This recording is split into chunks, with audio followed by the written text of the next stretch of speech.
Area panen atau peningkatan area tanam dan area panen sebesar tetapkan oleh Bapak Presiden 9,55 juta ton dan sifatnya adalah kami sudah mengirimkan daftar penerima pupuk bersubsidi yang totalnya hampir terkait ketersediaan dan distribusi pupuknya, Pak. Yang keempat adalah terkait tema berikutnya, Pak. Tentu saja dengan padi gogo tambahannya itu, Pak. Ini forecast, Pak. Jadi berdasarkan grafik yang tadi Pak Menko sampaikan, luas tanamnya, luas yang kita dari BPS kami forecastkan sekitar 26,8 sehingga ada kalau ini harus ada serapannya supaya harga tidak jatuh. Terus, saya kira Bapak Bupati, Wali Kota sangat setuju.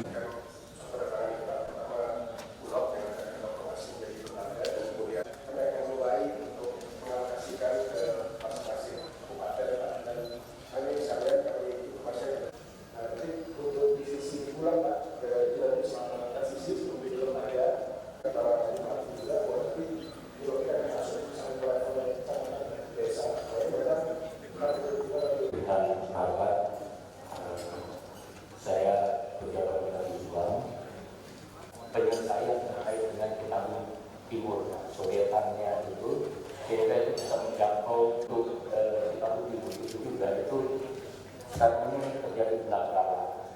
Kalau bisa itu segera itu dinormalisasi.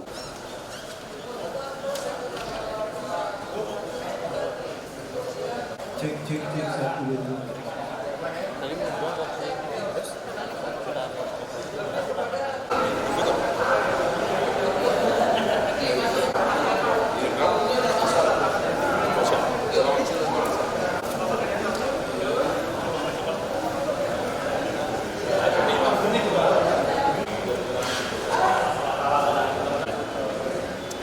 Kalau beras itu gini loh Pak, kita ini makan beras sekitar 30 juta ton satu tahun. Yang kita produksi 31 juta ton tahun lalu. Sehingga surplusnya itu kurang dari 1 juta. Makanya kalau ada impor di tahun 2024 ini, kemarin kan kita kalau nggak salah impor sekitar 3 juta ton, itu cadangan stok pangan aja. Nah, kita harapannya tahun depan nggak ada lagi cadangan stok pangan pun kalau bisa tidak lagi impor, tapi dipenuhi dari dalam negeri. Supaya tidak impor, maka kita harusnya produksinya 36 juta ton. Jadi kita makan 30, yang kita produksi 36, jadi surplus 6 juta. Kalau udah surplus 6 juta, baru kita boleh tidak impor. Optimis Pak, tahun depan itu bisa tercapai atau berapa tahun? Optimis dan realistis. Apa sih Paul?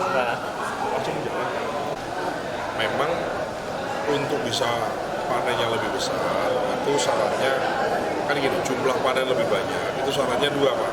Lahan panennya juga harus lebih banyak, sama produktivitas per hektarnya adalah lebih banyak, kan gitu Pak ya. Nah kita salah satu tujuan dari cetak sawah 3 juta hektar itu. Jadi kenapa namanya cetak sawah? Sawah itu adalah kualifikasi lahan pertanian dengan spek paling sulit, paling sempurna. Ada airnya, ada irigasinya, ditanami apa aja bisa. Jadi kami sesuai dengan instruksi Presiden, yang namanya 3 juta itu nanti disesuaikan dengan kebutuhan. Kalau misalnya masih kurang beras, kita tanam padi. Oh, padinya sudah cukup, dari 3 juta mungkin hanya 1 juta. Misalnya nih, sisanya untuk jagung, kita tanam jagung berapa kurangnya? Oh, kedelai masih kurang banyak, Pak, kita tanam kedelainya. Jadi negara dengan cetak sawah 5 tahun ke depan ini punya tambahan sawah 3 juta itu, maka negara punya keleluasaan untuk bisa menanam komoditas-komoditas yang dirasa perlu